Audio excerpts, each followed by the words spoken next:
We have Priya Rajan, who is the Managing Director of Tech Bank at MUFG Mitsubishi. She has gone skydiving many times and is an adrenaline junkie. And I think from deep sea diving to skydiving, Indian Americans have made it. We have Abhinav Shashank, who is the co-founder and CEO of Innovator. And he has watched every Rajinikanth movie, first day, first show. Then we have Deepak Garg, who is the founder and CEO of Smart Energy Water, and he wants you to know that this is known as the honest AI company benefiting billions of people's lives. We have Pranay Agrawal, the co-founder and CEO of Fractal Analytics, and in his spare time, he is the lead singer of the rock band known as Studio F, so maybe he could also entertain us tonight. And then we have Jonathan Siddharth, co-founder and CEO of Turning. And I didn't get a chance to talk to you, so you can give your fact when you come up here. So thank you. Awesome. Can you guys? Okay, perfect. You know, it was a great conversation. BG is a dear friend, so he touched a little bit about this on kind of technology and kind of how things are evolving these days, with especially on the VC investing side of things. We're living through, I would say, one in a generational kind of a wave, which is AI. It's transforming the way we are living at a pace that we're not able to keep up, right? And challenging us in a way that's almost, we think it's impossible. And that's what we're here to talk about today. We have to put a chair here because we want to get the best and best for the room for you guys. We have 4 amazing speakers who are from different waves of the world and industries and kind of breaking barriers in their own way. So we're going to talk a little bit about what they're doing and how they're getting it done. Before that, my quick intro about myself. I'm Priya Rajan, Managing Director at MUFG Tech Banking Group, and I get to work with some of the best-in-class companies such as these guys. So we'll start with a quick intro. Deepak, we'll start with you. A quick name, your name of the company, and how you got to what you're doing today. Yeah, this is Deepak Garg, founder, co-CEO for Smart Energy Water. We are the energy AI platform company. We work with globally, all the 45 within the 45 countries, more than 500 utilities. The biggest water, power, gas company in the United States is running on our platform. And the platform is, to explain all of you, we are the Amazon for the utilities. Means we give a platform to the utilities so that they can give it that platform to the customer, so the customer can do everything, making their payments to getting the actual use of what they're doing. And I think today when we talk about AI, and AI is across, as everybody know that AI run on GPUs and GPU run on the power. So everybody talking. It used to be very difficult when I started 14 years back. People called me, I'm crazy, and why I'm going to this non-sexy industry. Why not insurance, retail, and all? And I think it was only God's will because I started my career building software for the industry, software for the utilities and all. That's what I knew.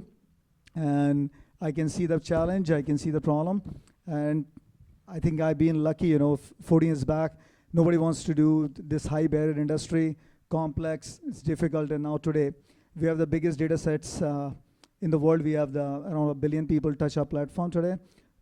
As I said that, we're very proud, every continent in the world, the biggest utility is running on our platform, or even small one too. So thank you. I'm looking forward for these great guys, I'm just going to be learning a lot from everybody. Great. Abhinav?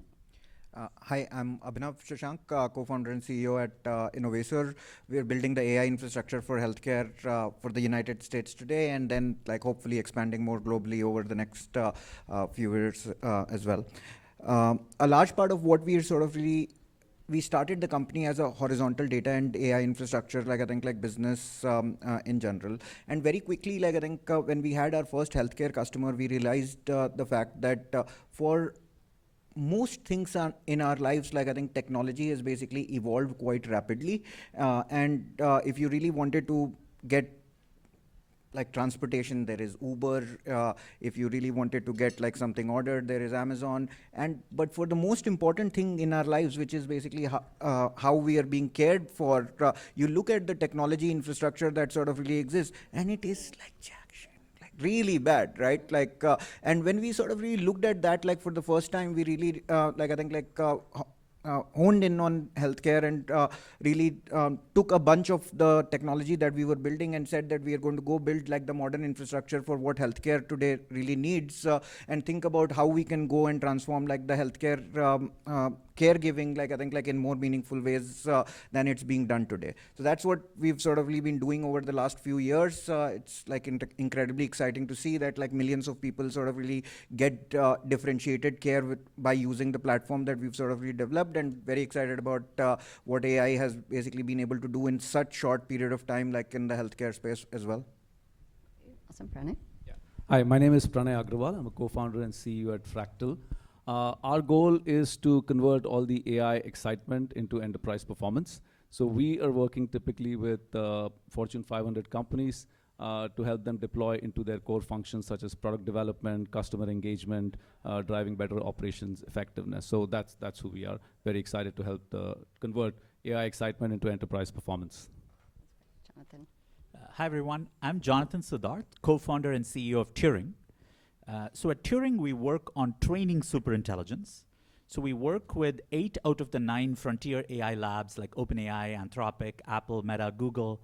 Anybody that's building a frontier foundation model or an agent on top of the model, Turing's working with them. And what's happening is to get to AGI, you need research, compute, and data, right? And the labs do research in-house. For compute, they go to NVIDIA. But where does the data come from to train these models and agents, right? We ran out of internet data 3 years ago, so all of the pre-training data is done. So companies like Turing are massively scaling up to ensure that we have expert human data for coding, advanced STEM, every type of enterprise knowledge work you can imagine to train these models to be more and more powerful. To do that, you need to have infrastructure to find the world's smartest humans at scale across software engineering, math, sales, marketing, finance, healthcare, legal, everything, right? And you need really good tools to generate data for supervised fine-tuning and reinforcement learning, which is what we do. And we're starting to also apply some of our infrastructure to helping enterprises build proprietary intelligence in-house. If you're a Goldman Sachs or a Morgan Stanley, you might want versions of ChatGPT or Operator in-house. So we are working on that as well. That's great. You know, you guys live and breathe AI. So one question just to start off, really quick one, is if you can share one breakthrough that your company has achieved using AI that would have been almost impossible if you kind of think about it 5 years ago, what would that be? I know it's one I'm asking you to pick out of many. So maybe we'll start, Jonathan, this way. Okay, I have one really cool, I don't know if it's a breakthrough or not, but it's a fun skunkworks project we're doing. I'm trying to automate myself out of a job. So I think AI can automate the job of a CEO. And if a CEO can be 100x more productive, maybe I could be running 100 companies in parallel. Or maybe Elon will run 600 companies in parallel, right? And the cool thing is, it's possible now because we as humans are fundamentally token constrained, right? Like as a human, I can only process so many incoming tokens at a time. But if I'm an AI, if I'm an agentic AI, the agentic version of me could be analyzing Salesforce, analyzing our Looker dashboard, analyzing a gazillion spreadsheets, Jira, Slack, Zoom conversations, and distill all of it into, okay, today what's green, yellow, red at OpenAI? What's green, yellow, red at Anthropic? What decisions should I take? And to crack this, you have to solve multimodality, meaning teach the AI to understand images, graphs, audio, video, etc. You have to crack reasoning, you have to crack tool use, and you have to crack coding. Because when I ask a question, like what are our fastest growing segments of business, you can write some Python code to calculate the results if you have the raw data, right? So automating the job of the CEO. And if there's anybody interested in that, we should chat. Can I take dibs? I'm going to take dibs on Angel Check there. I'm sure many of them in the room. So tuberculosis is one of the biggest health problems in South Asia. The government of Philippines, like many other governments there, is trying to get control of the disease. They started sending X-ray machines in vans to villages to take X-rays of villages. Now, money buys you machines. It does not get you new radiologists. So these X-rays would go to the city and then would take 4 to 6 weeks to come back with the readings, during which time the individual's disease may progress. They may give it to someone else, or they may not come back to collect their results. We created a product called Cure, which we have subsequently spun off into an independent company.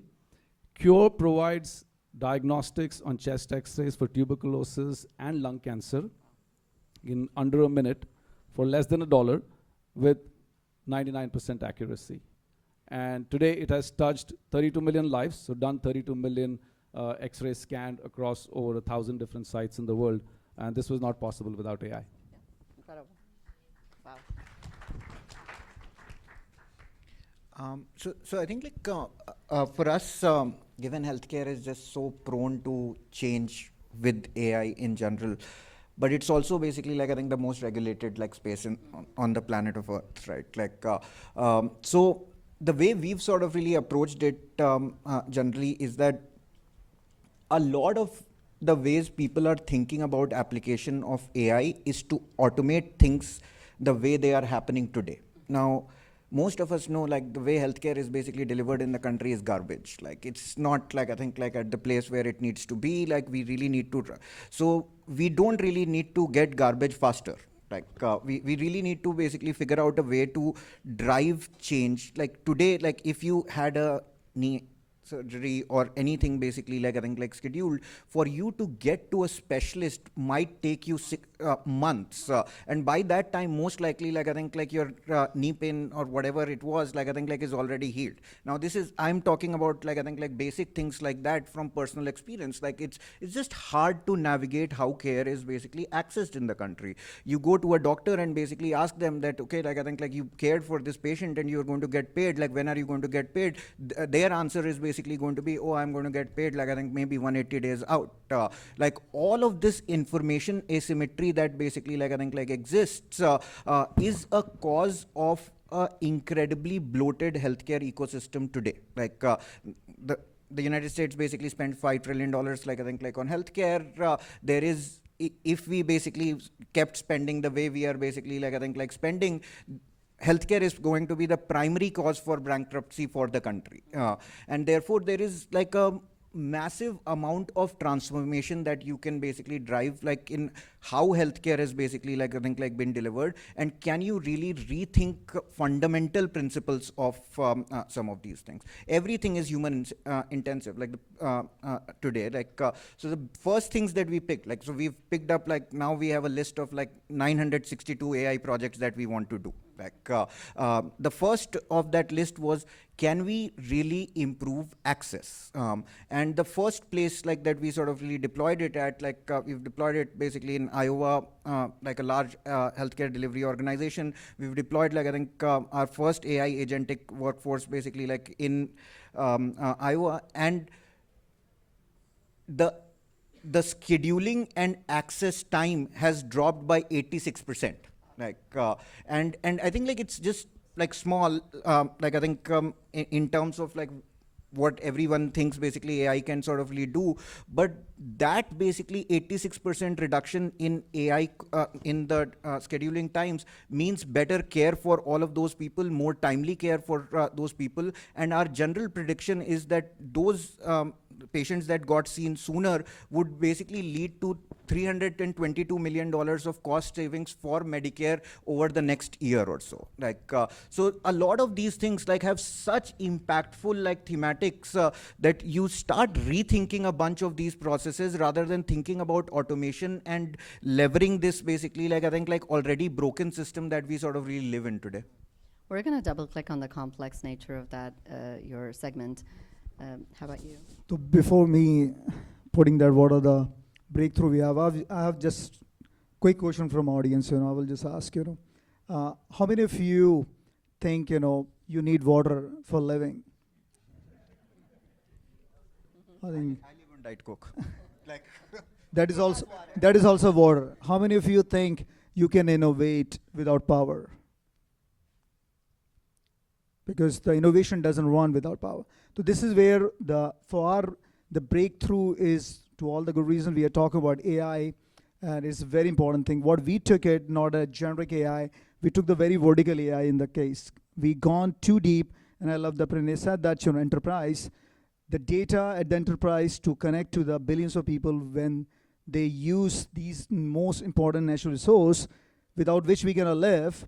And everybody on the earth today, doesn't matter, we are sitting in the United States, the superpower, the richest country in the world, to all the way to the India to Australia, every government, every state, federal government is worried about how we're going to make these natural resources available to the 8 billion plus people, and this growth is only going.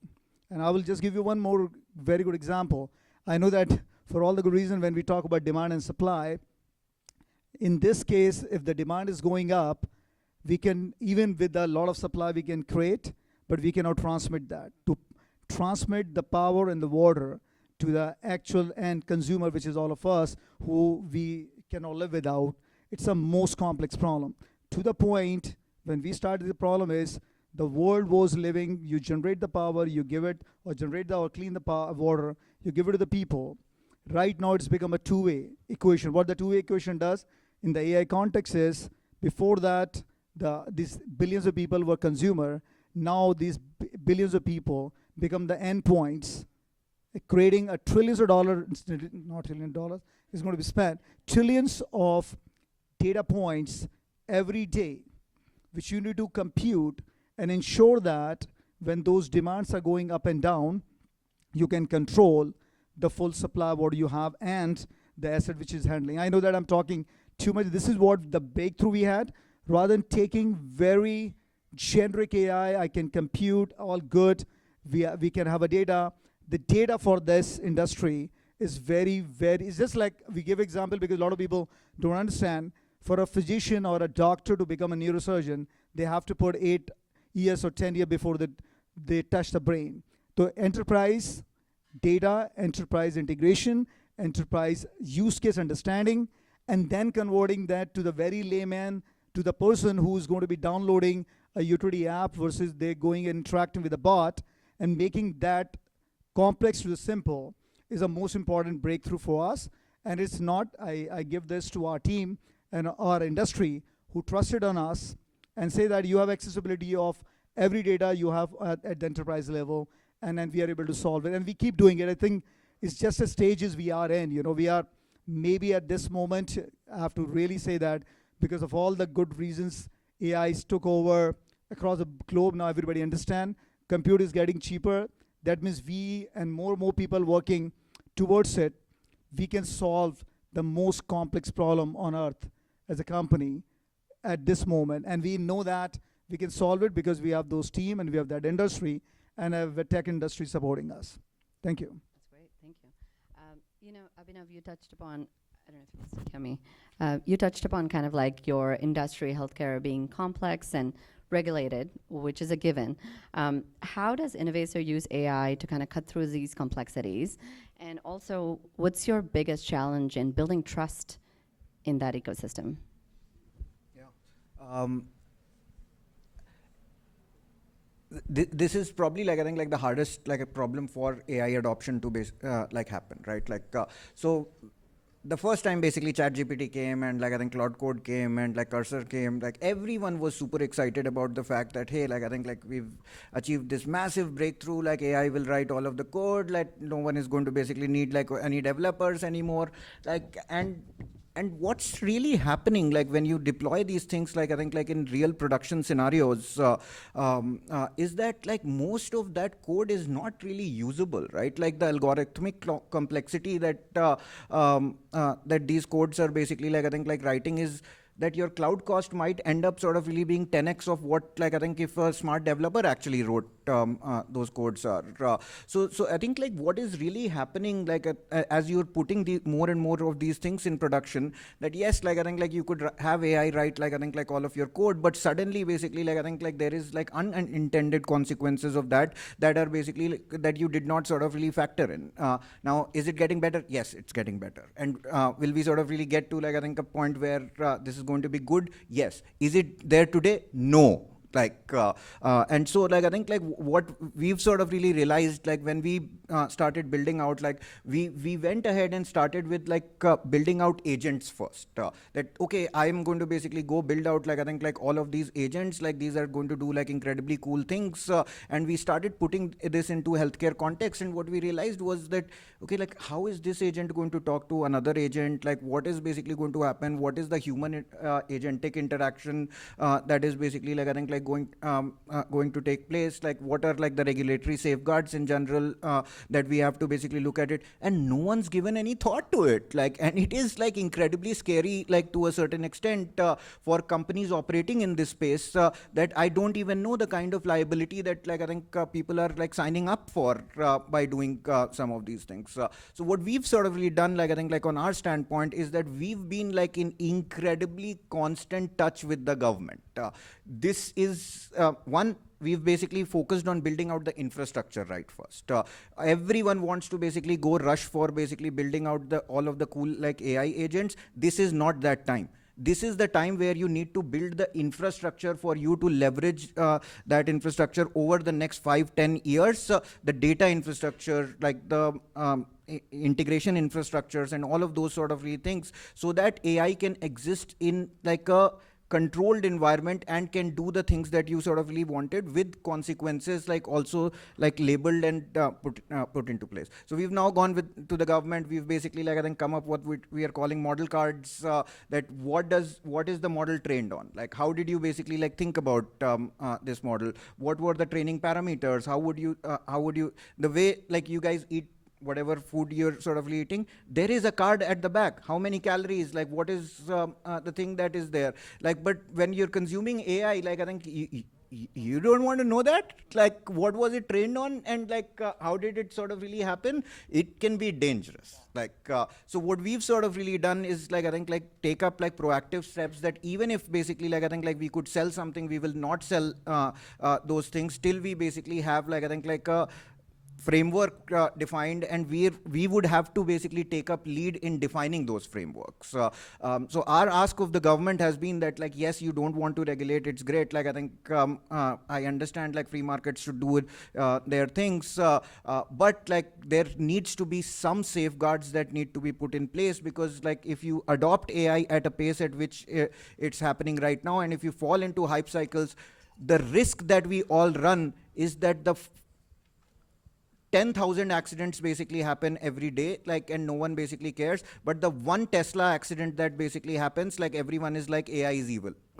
And imagine if that happens in like core areas like banking failures and healthcare failures, we are basically going to slow down the progress of the entire industry for decades.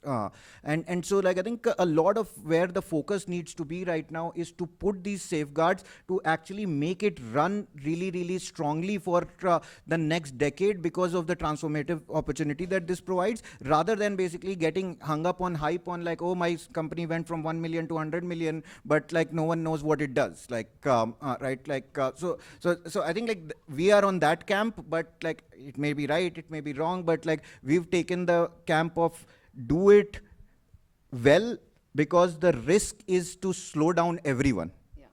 In your sector, it's even more critical that it's needed. Jonathan, you mentioned about you work with 8 out of 9 AI labs, so it gives you a very unique insight into what's happening. What's the AI development landscape looking like today, and where is it headed in kind of that enterprise adoption?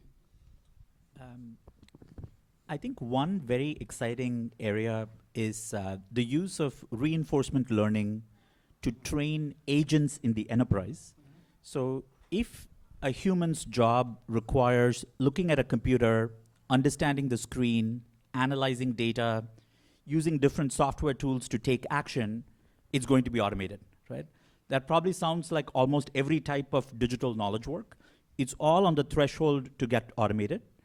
So this is across every industry: retail, healthcare, life sciences, every function in that industry, software engineering, sales, marketing, finance, every role in the org chart in that function, every workflow that a human goes through, it's going to be automated.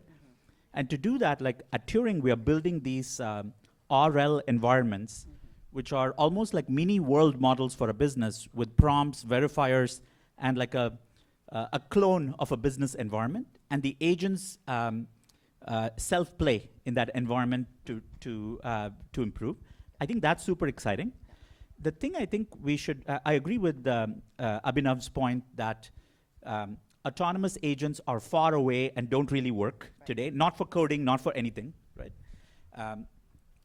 I think these will all be human-in-the-loop systems, and we have to design these workflows for partial autonomy, And the way at Turing, the way we think about it is when we do a deployment, we run a system in tandem mode where there'll be an agent that's fine-tuned on a set of instructions and a human doing the same work.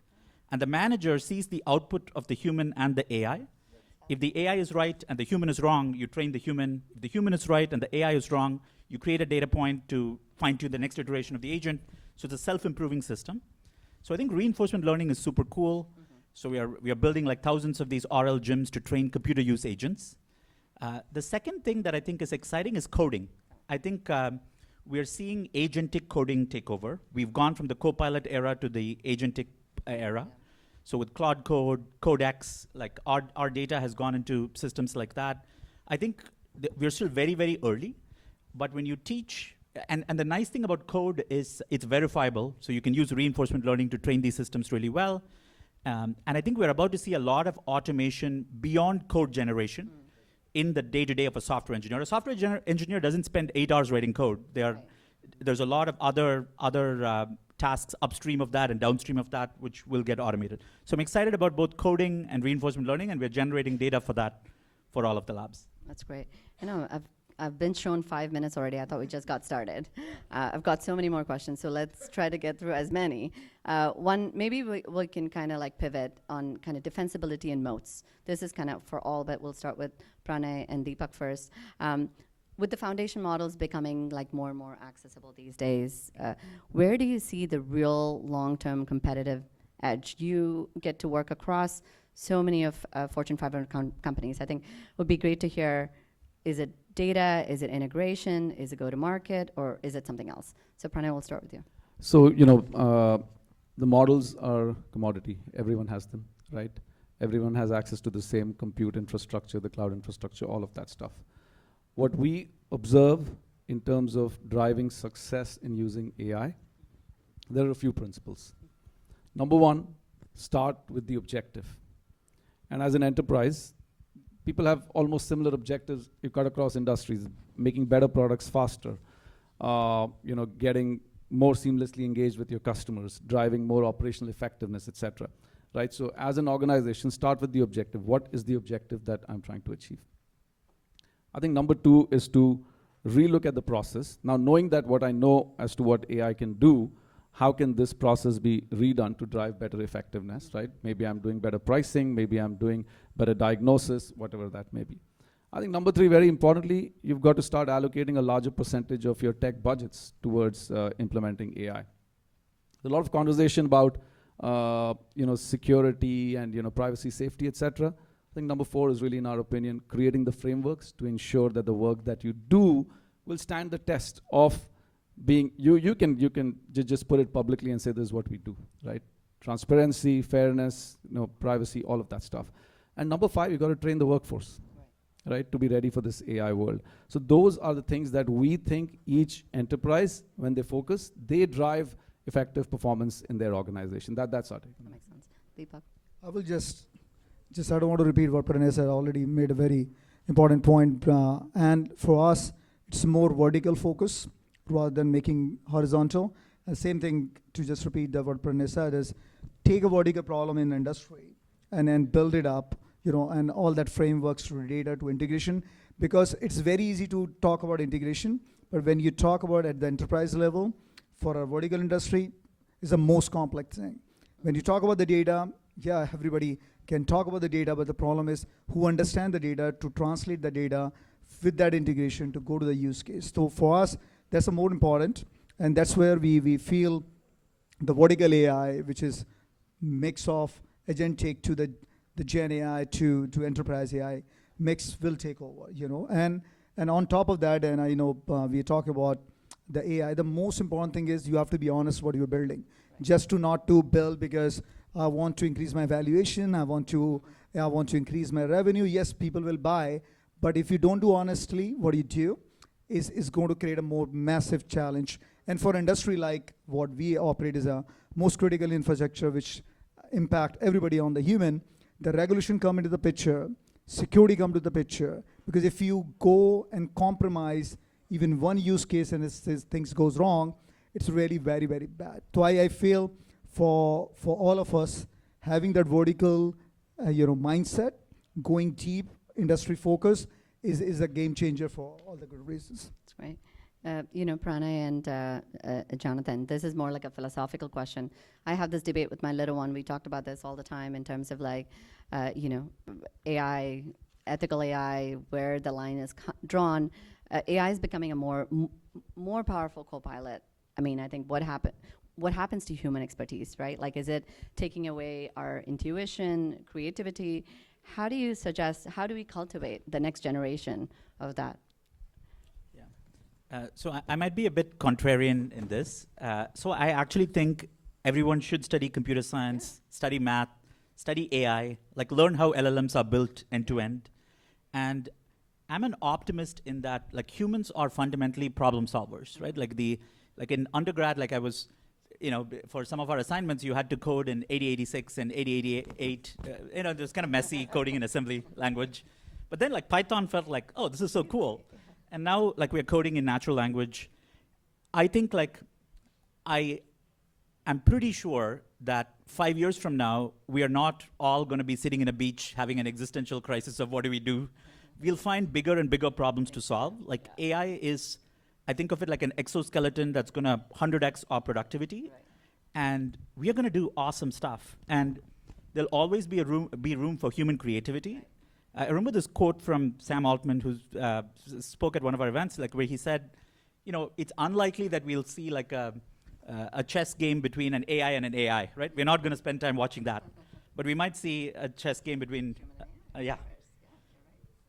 that's right, between humans and humans, so, or humans and AI, right? Like so I think like there's always going to be room for humans, and I think we have an exciting future ahead, like a future in which AI can help us cure diseases faster, help us go to Mars faster. Like I think we have an exciting future to look forward to. Same. Pranay? So my answer on this is that actually I don't know, okay? And I've been optimistic and pessimistic and hopeful at the same time. There is no question that lots of great things are happening, okay? About 1 million people die every year due to road accidents, okay? So autonomous cars are going to save those lives, right? So many diseases that people suffer from, they're going to get cured faster, right? There's no question about all of those good things.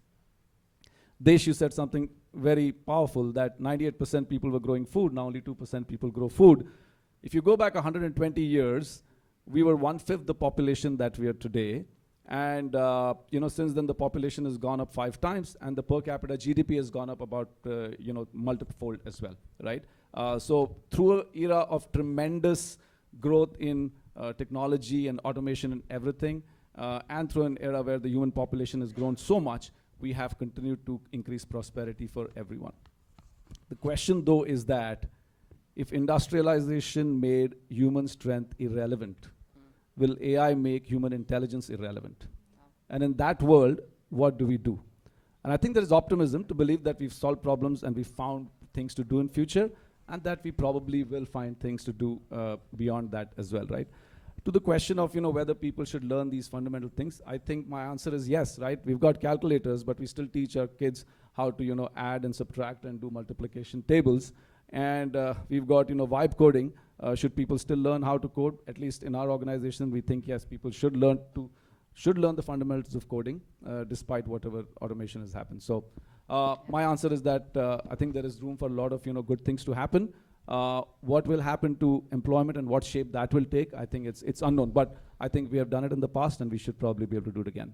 Wow, amazing. Just a quick wrap up. Each of you get like 20 seconds. If you have to kind of transport yourself 10 years, 15 years from now, where does AI look to, and where do you play a part there? Jonathan, starting with you. 20 seconds. How many years? 20 years? Yeah, you could do 15, 20 years. We've automated AI research itself. And so we are in some self-improvement trajectory. Look, I think AI is like electricity. It's going to be there everywhere. We're going to use it for everything, but we're not going to actually notice it. I generally feel like, I think I agree with what Pranay sort of said, that we are heading into like a time frame of abundance to a certain degree. Like what we think of as $1 today is not really going to be $1 of productivity, like I think, like in the future. So I think there is going to be massive increase in productivity more broadly.